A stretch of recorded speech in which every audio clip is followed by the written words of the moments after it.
Chicken biryani এর আগে হয়তো তোমরা অনেকবারই বানিয়েছো, কিন্তু আমার এই স্টাইলে একবার বানিয়ে দেখো।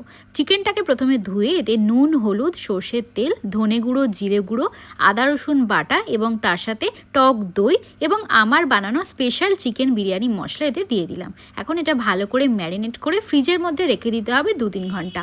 আর ততক্ষণ এদিকে আলু এবং পেঁয়াজটাকে ভালো করে লাল লাল করে ভেজে নেব।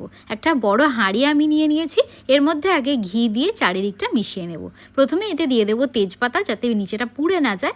এখন ম্যারিনেট করা চিকেনটা আগে দিয়ে দেবো, তার মধ্যে উপর থেকে দিয়ে দেবো আলুটা। চালটা আমি 80% মতো সেদ্ধ করেছি, এর বেশি সেদ্ধ করলে কিন্তু হবে না। চালটা এখন উপর থেকে দিয়ে গোলাপ জল, কেওড়া জল, একটু ঘি এবং বিরিয়ানি মশলাটা উপর থেকে ছড়িয়ে দিতে হবে। এখানে অল্প একটু আতর, বেরেস্তা এবং তার সাথে পরিমাণ মতো নুন দিয়ে দাও। আমি এখানে কেশরটা আগে থেকেই দুধের মধ্যে ভিজিয়ে রেখেছিলাম। এটা পুরোপুরি দিয়ে উপর থেকে ধনেপাতা এবং কাঁচা লঙ্কা কুচি কুচি করে দিয়ে দেবো।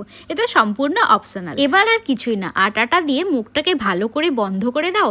এবার 40 মিনিট মতো দমে হতে দাও, তারপর এটা মিশিয়ে নাও। তাহলে কিন্তু বিরিয়ানি একদম তৈরি। এটা কিন্তু খেতে অসাধারণ হয়, একবার বাড়িতে বানিয়ে দেখতে পারো।